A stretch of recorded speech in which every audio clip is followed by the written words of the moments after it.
There's something really neat about an independently owned amusement park. They have their own special feel, and they don't have the constraints that chain parks do. So today we're going to highlight those parks and the coasters within it. These are the 20 best coasters at independent parks in America. Of these top 20, I haven't ridden very many of them, so because of that, I'm going to be running through these in alphabetical order instead of a typical ranking system. So let's start with Aftershock at Silverwood. This Vekoma Giant Inverted Boomerang originally opened at Six Flags Great America in 2001, but it was shipped over to Silverwood for the 2008 season. While the coaster is only 1,204 feet long, it has nearly hypercoaster heights and reach speeds of 61 miles an hour. Plus, you have those vertical descents and 3 inversions forwards and backwards. This is often seen as a very intense ride with those inversions and drops, and it looks like a great time. Next up is Candymonium at Hershey Park, a B&M Hyper that originally opened just a few years ago in 2020. Along with having plenty of airtime moments, Candymonium stands 210 feet tall, reaches 76 mile-an-hour speeds, and has a length of 4,636 feet. I'm still on the fence about this roller coaster's name, but this was a fantastic addition to Hershey Park, and a park that only continues to add major new thrill rides and continues to get better. Spoiler, this will not be the last coaster from Hershey Park on this list. Next up is a truly remarkable attraction, Cannibal at Lagoon. This coaster opened in 2015, and the ride stands 208 feet tall with a 116-degree drop. As if that wasn't enough, you'll go 70 miles an hour and also go through 3 inversions. This roller coaster is really one of a kind, and keeping in mind that Lagoon built this coaster in-house, it becomes even more amazing. Lagoon now has 11 roller coasters, but there's no doubt that Cannibal was the one to put this park on the map. Next up is a classic among classics, the Coney Island Cyclone. This coaster opened in 1927, one of the older coasters on the list, sports 2,850 feet of track, has a height of 70 feet and a speed of 60 miles an hour.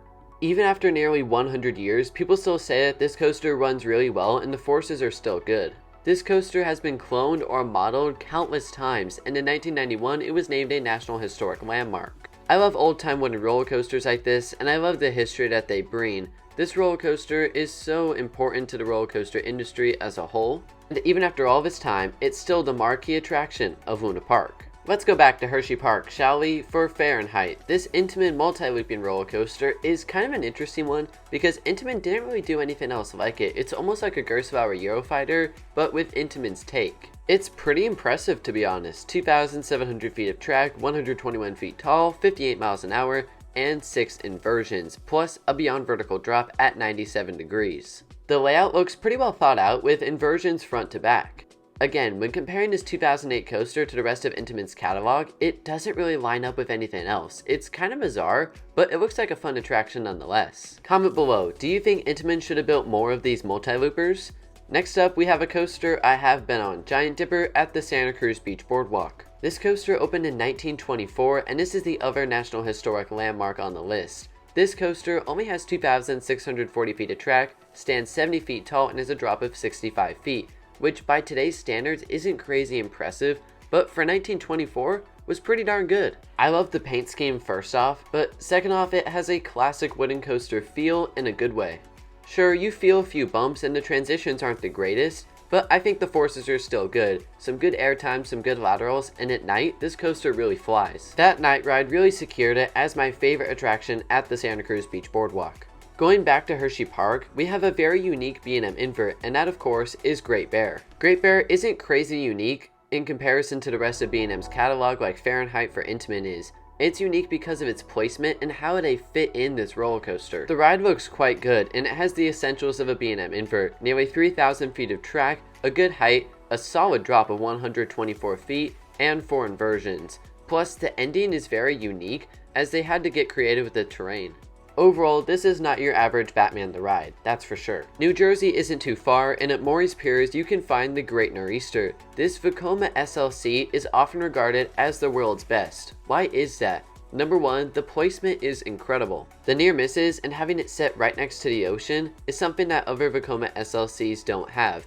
But mainly, it's this coaster's tracking and smoothness. It got a complete retracking a few years ago, and it really helped this coaster stand out. There's a reason why most Vekoma SLCs are seen as some of the worst roller coasters out there. They're not smooth, they have jerky transitions and bad restraints. Great Nor'easter fixes all of those issues. The layouts for Vekoma SLCs are pretty good, and when a coaster like this comes along, you get to really appreciate it.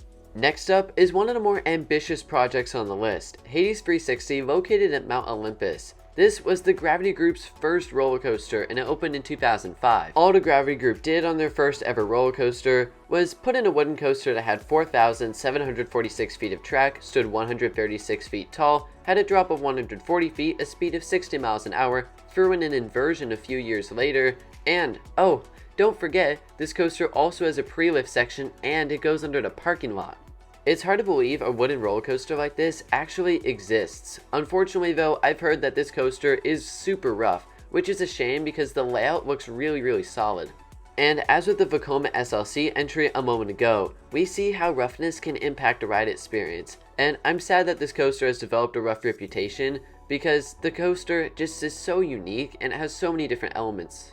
Let's stick with wooden coasters, but go to Holiday World for the Legend. This coaster opened in 2000 and it's built by Custom Coasters International. This is not a small coaster. 4,000 feet of track, nearly 100 feet tall, and speeds of 59 miles an hour. It looks like this coaster really flies through the layout and the pacing is quite good. Like the previous park, Mount Olympus, Holiday World is known for their wooden roller coasters. Both of those parks have 3. Of course, Holiday World is known for one wooden coaster in particular, and don't worry, we'll get to that one in a little bit. As for Legend, hats off to CCI, they did a nice job. Alright, it's time to talk about Pheonix at Cannibal's. This coaster originally opened in 1947, but got relocated to Cannibal's for the 1985 season. This coaster has won World's Best Wooden Coaster countless times, and this PTC still seems to be running great to this day. The main draw with Pheonix isn't something like the stats. It only has 3,200 feet of track, a height of 78 feet, and a speed of 45 miles an hour. So why do people think this coaster is so good? It's the buzz bar restraints and all the airtime moments. This coaster is known for its plethora of said airtime moments, and it looks like a great classic Woody. And long time no see Holiday World, let's talk about the Raven now. This coaster was the one to really put Holiday World on the map back in the day. This is another CCI, and it originally opened in 1995. This coaster's stats aren't the most impressive thing that you'll see. 2,800 feet of track, height of 80 feet, speed of 48 miles an hour. That being said, the terrain is what makes this roller coaster. Like all of the coasters at Holiday World, this is said to be a fantastic night ride, and CCI once again did a great job with this one. We're back at Hershey Park now for Skyrush. This roller coaster is one of those polarizing ones. Some people say it's one of the best in the world, and others really don't care for it. The reason for that is the restraints. Some think it ruins the ride experience, but others say it doesn't really matter. So I'm gonna lean into camp that says this is an amazing roller coaster and put it on the list. It's certainly one of the most notable, even if it's not one of the best. I haven't personally ridden it. So let's look at the stats. 3,600 feet of track, 200 feet tall, and 75 miles an hour. What most people will agree on is the intensity. Most say that this is one of the more intense roller coasters out there, and especially if you get that airtime, it becomes even more intense. Going across the way, we have Storm Runner. This Intamin hydraulic launch coaster originally opened in 2004 and has a powerful launch of 0 to 72 miles an hour in 2 seconds. Plus, the nice thing about Storm Runner is that unlike many Intamin hydraulic launch coasters, this one has more action after the launch. It also has some inversions and some S-bends before you hit the brakes. These extra elements give Storm Runner a little bit of variety and make it stand out a little bit more in comparison to the other Intamin launch coasters. This looks like a super fun roller coaster. Top 5, maybe top 3 at Hershey Park. Hershey Park in general is so stacked. There's more coasters from Hershey Park on this list. Crazy. That being said, Stunt Pilot at Silverwood in Idaho is not one of those coasters. This is one of the newer attractions on the list. This RMC Raptor originally opened in 2021. I've ridden Railblazer, which is very similar to Stunt Pilot, and let me tell you, these RMC Raptors are awesome. They're short, yes, less than 2,000 feet of track, but you reach speeds of 52 miles an hour, go upside down 3 times, and get a few moments of fantastic ejector airtime. Honestly, 30-ish seconds of prime ride time might be enough, because this coaster is intense and flies start to finish. And back to Holiday World we go, a B&M Ween coaster this time in Thunderbird. This was a great addition to Holiday World because they have nothing like it in their This was a great addition to Holiday World in 2015 because they had nothing like it in their park lineup, and really they still don't to this day, though I do think Good Gravy is a great addition for next year. Anyways, this B&M Wind Coaster opened as the world's first launch B&M Wind Coaster. The launch is somewhat powerful, 0 to 60 miles an hour in 3.5 seconds. Additionally, the coaster has 3,035 feet of track, a top height of 140 feet, and 4 inversions. A pretty dynamic layout for a wind coaster, and some people believe that this is the best wind coaster, at least here in America. Well, it's time to talk about the Voyage. This would probably come in number 1 if I ranked these based off of ride experience, because this thing is just absolutely insane. This was Gravity Group's second coaster after the aforementioned Hades, now Hades 360. Voyage opened in 2006. All Gravity Group did with their second ever roller coaster was construct a 67 mile an hour, 159 foot tall, 6,442 foot terrain wooden coaster. My goodness. There's a reason why people rave about the Voyage. This thing just looks incredible, and the night rides during Hollywood Nights I've heard are even better. It's been a while since we've gone to Lagoon, so let's go back there now with Wicked, a really strange Zier tower launch coaster. This was the only one that Zier built, and it opened in 2007. Wicked has somewhat modest stats, barely over 2,000 feet of track, a height of just over 100 feet, and a speed of 55 miles an hour with only 1 inversion. But it's the uniqueness of the launch that makes this roller coaster stand out. Wicked isn't just your average launch. Wicked has a launch and then a launch up a tower. It looks insane, and the airtime over that hill must be bonkers. Unfortunately, it really looks like this coaster kind of dies at the end, especially after the mid-course brake run. There's pretty much nothing but turns, which is a shame because the start looks so good. Still, I think it does enough with that launch tower element to get itself on this list. Second to last, we have Wildcat's Revenge at Hershey Park, the final coaster from Hershey Park in this video, and man, this was a perfect addition to the park. This RMC hybrid opened earlier this year, replacing the old GCI wooden roller coaster called Wildcat.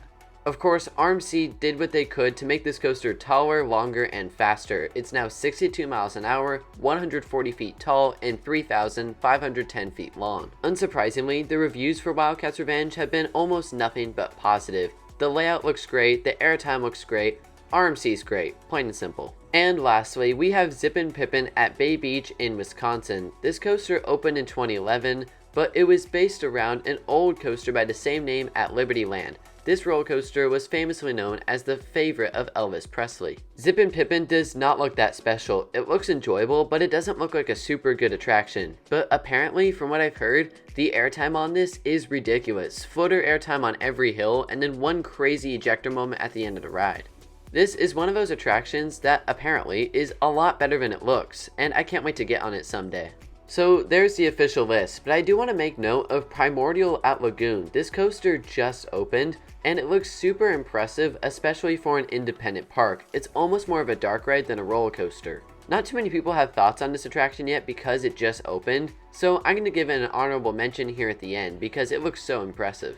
Great job, Lagoon, and great job to all the parks with the coasters on this video. So what do you think? What are the best coasters at independent parks in the United States? Let me know in the comment section down below. And as always, thank you all for watching. Stay tuned for more theme park related videos coming soon. See you guys.